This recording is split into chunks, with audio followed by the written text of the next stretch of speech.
Shalom, salam jumpa lagi dengan saya, Pendeta Mesnik atau Pak. Pembahasan kita kali ini berjudul Et tu Brute. Et tu Brute. You also Brute. Et tu Brute. Engkau juga kah Brutus? Ungkapan ini disampaikan oleh Julius Caesar. Siapa ini Brutus? Brutus lahir di Roma pada tahun 85 sebelum Masehi. Pada tahun 58 ia menjadi asisten Cato sebagai gubernur Siprus yang menolong Brute memulai karir politiknya. Tahun 53 dia diberi tugas sebagai quaestorship di Sisilia. Brutus adalah anak dari Marcus Junius Brutus yang dibunuh oleh Pompei Agung. Ketika perang saudara pecah di tahun 49 sebelum Masehi antara Pompei dan Julius Caesar, Brutus berpihak pada Pompei melawan Julius Caesar. Setelah pertempuran tahun 49 itu, atau pertempuran Pharsalus, Brutus menulis kepada Julius Caesar untuk meminta maaf, dan Julius Caesar segera memaafkannya. Julius Caesar menjadikan Brutus sebagai gubernur di Gaul ketika Kaisar berangkat ke Afrika dalam mengejar Cato dan Metellus Scipio pada tahun 45 sebelum Masehi. Julius Caesar mempromosikan Brutus untuk melayani sebagai praetor atau mengatur misi khusus di kota dan tahun-tahun berikutnya. Tapi di dalam perjalanan politik, di dalam perjalanan karirnya, Brutus dibujuk untuk bergabung dalam konspirasi melawan Julius Caesar oleh senator-senator lainnya. Akhirnya Brutus memutuskan untuk melawan Julius Caesar yang telah memaafkannya dan telah mengangkat dia menjadi gubernur dan telah memberikan tugas khusus kepadanya. Konspirasi pembunuhan Julius Caesar dimulai oleh Publius Servilius Casca-Longus. Disinyalir pertama kali menyerang Kaisar dengan pukulan ke bahu yang diblokir oleh Julius Caesar. Saat Julius Caesar melihat Brutus ikut pada rombongan konspirasi itu, Julius Caesar berseru, "Et tu Brute, you also Brute." Kamu juga Brutus. Mungkin kita pernah dengar sebutan ini. Dalam dunia politik tidak ada sahabat yang abadi. Apa artinya? Hari ini kita menjadi lawan, tetapi besok kita menjadi kawan. Segala sesuatu tergantung situasi, tergantung berpihak di mana. Pengkhianat itu tidak hanya berada di dunia politik saja, tetapi pengkhianat itu juga ada di dalam dunia rohani. Dalam dunia yang fana ini ada banyak Brutus yang menjadi pengkhianat. Ada banyak orang yang sudah berjasa bagi mereka, tapi mereka mengkhianatinya. Ada Brutus di dalam rumah tangga, ada Brutus di dalam gereja, ada Brutus di dalam sekolah, ada Brutus di dalam dunia kerja, ada Brutus di dalam masyarakat, dan ada Brutus di mana-mana. Amin. Bisa saja oleh karena uang seseorang mau menjadi Brutus.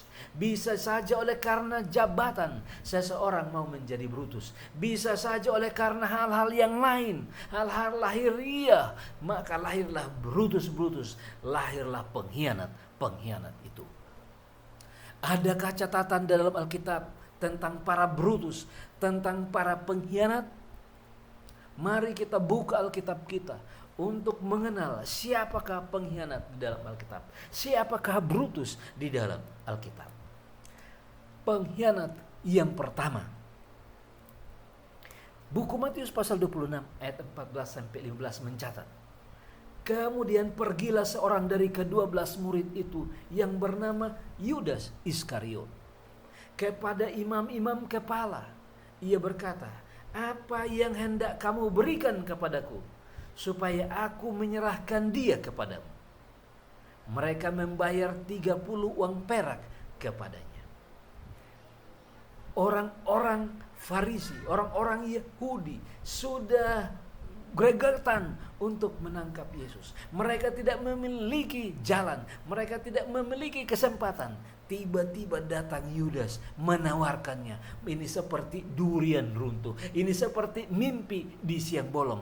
Mereka menyambutnya dengan membayar 30 keping perak. Di dalam Yohanes 13 ayat 2 firman Allah berkata, mereka sedang makan bersama dan iblis telah membisikkan rencana dalam hati Yudas Iskariot, anak Simon, untuk mengkhianati Yesus, untuk mengkhianati dia. Yudas Iskariot berinisiatif untuk menjual Yesus. Yudas mau mendapatkan keuntungan pribadi dari hasil penjualan Yesus.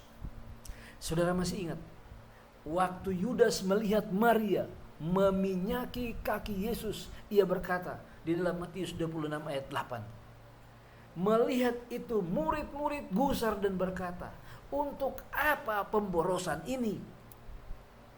Hal itu dikatakannya bukan karena ia memperhatikan nasib orang-orang miskin, melainkan karena ia adalah seorang pencuri. Ia seorang yang sering mengambil uang yang disimpan dalam kas yang dipegangnya. Yohanes 12 ayat 6. Yudas sudah menjadi murid Yesus, tetapi ia tidak bertobat. Ia memenjakan kebiasaannya untuk mencuri, sehingga dia tidak puas dengan curian yang sedikit. Maka dia mau keuntungan yang lebih besar. Dan keuntungan yang lebih besar itu tidak ada jalan lain. Jalannya adalah menjual Yesus. Di dalam Matius 26 ayat 16.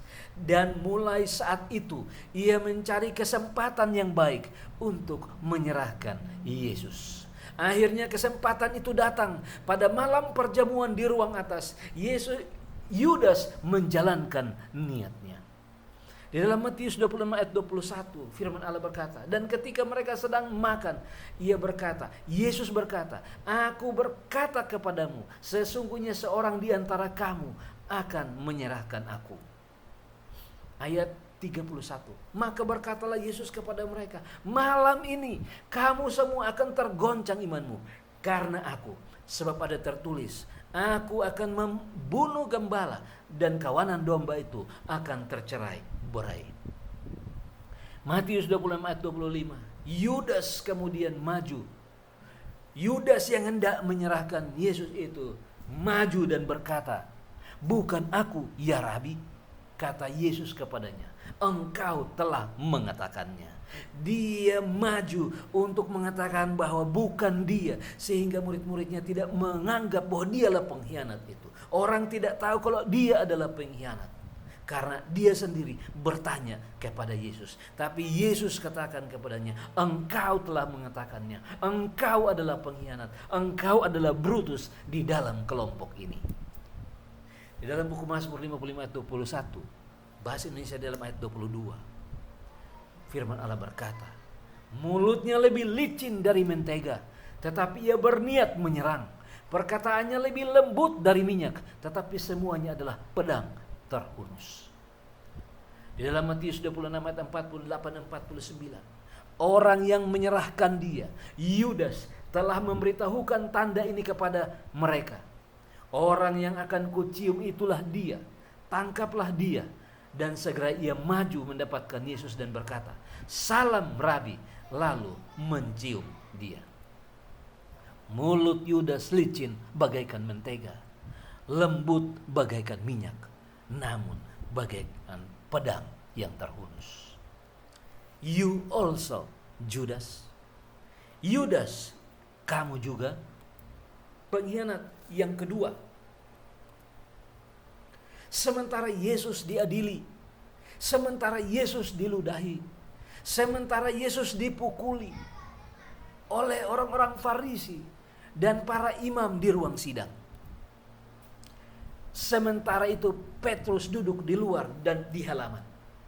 Matius 26 ayat 69 sampai 70 firman Allah berkata, sementara itu Petrus duduk di luar di halaman. Maka datanglah seorang hamba perempuan kepadanya.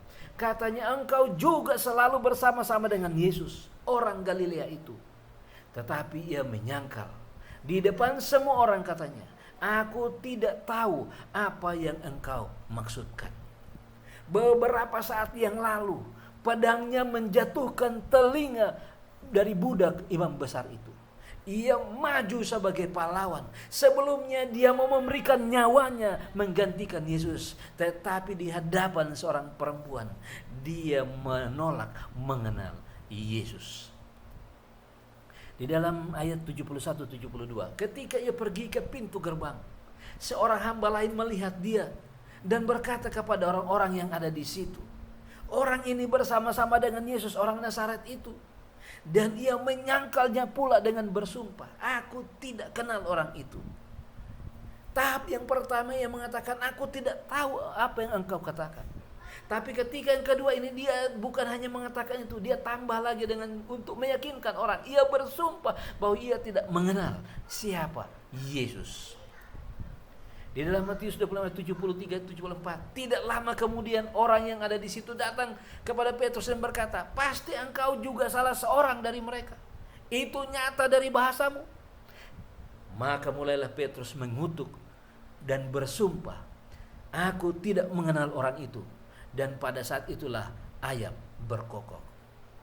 3 kali ia ditanyai, setiap jawaban meningkat. Pertama dia hanya mengatakan aku tidak mengenal.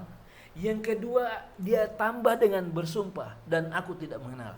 Tetapi yang ketiga ia mengutuk, bersumpah dan mengatakan tidak mengenal.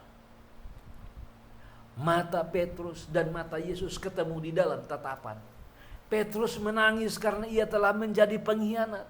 Petrus menangis karena ia telah menjadi Brutus. You also Peter. Petrus, kamu juga pengkhianat yang ketiga.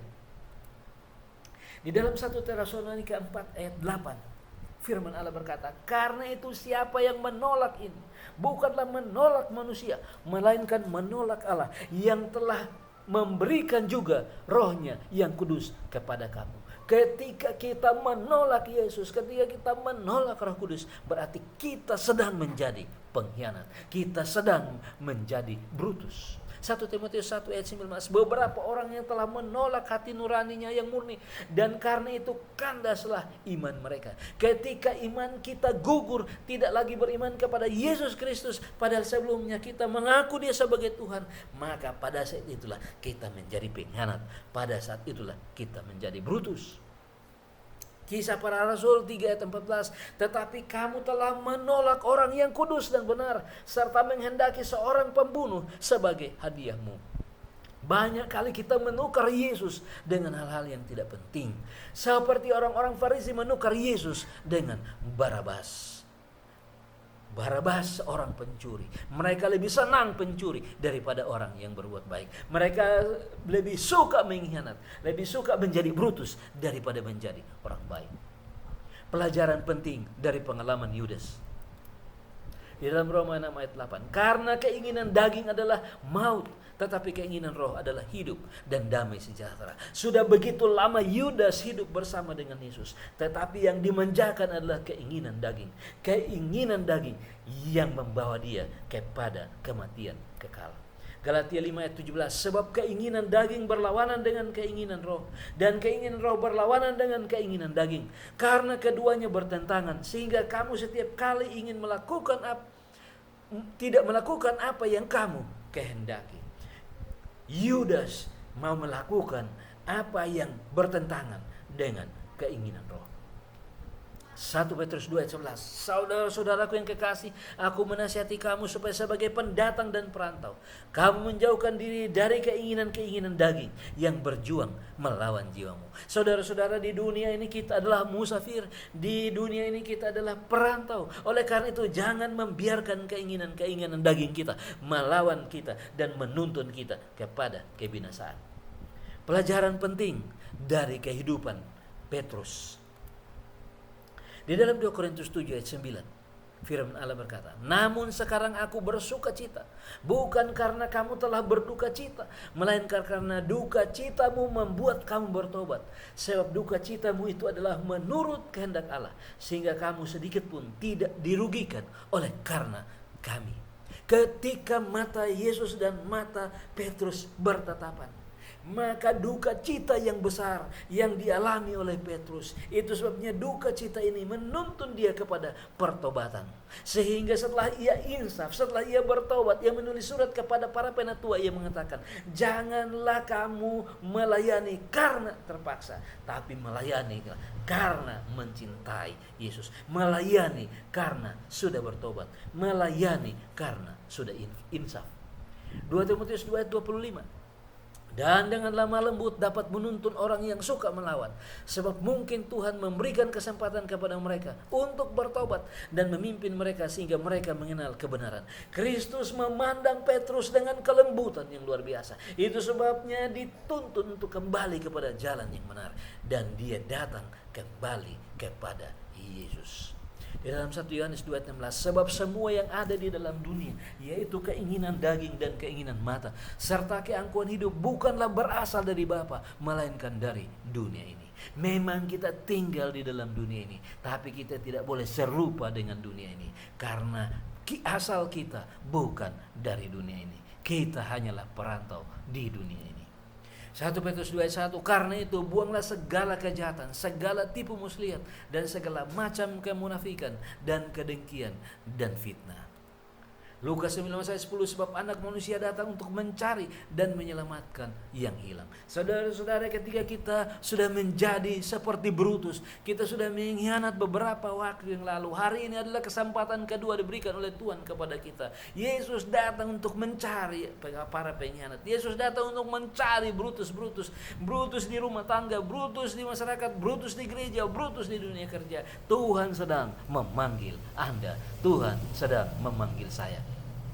Di dalam 1 Yohanes 1 ayat 9 firman Allah berkata, jika kita mengaku dosa kita, maka Ia adalah setia dan adil, sehingga Ia akan mengampuni segala dosa kita dan menyucikan kita dari segala kejahatan.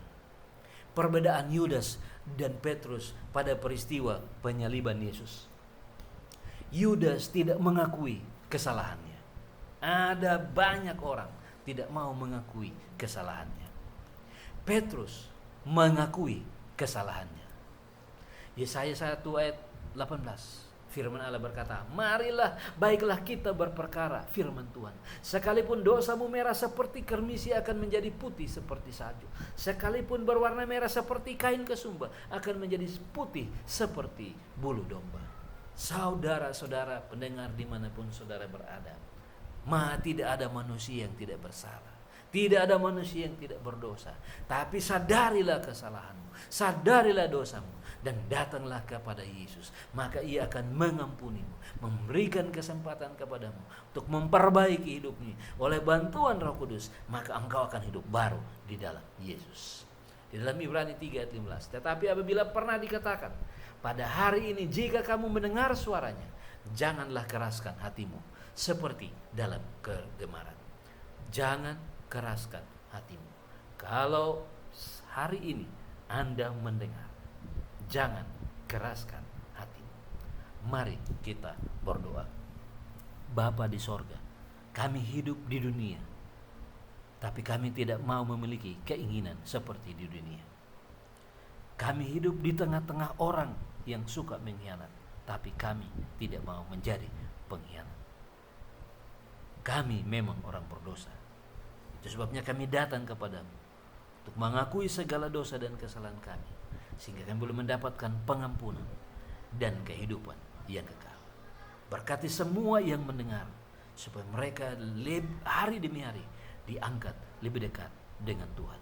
Tabiat kami boleh berubah serupa dengan tabiat Yesus. Ampuni segala dosa dan kesalahan kami, karena kami berdoa di dalam nama Yesus, Tuhan dan Juru Selamat kami. Amin. Informasi bagi kita. Jika Anda membutuhkan informasi lanjutan, boleh menghubungi kami pada email atau pahM@mail.com atau pasenior@yahoo.com. Tuhan Yesus memberkati kita semua.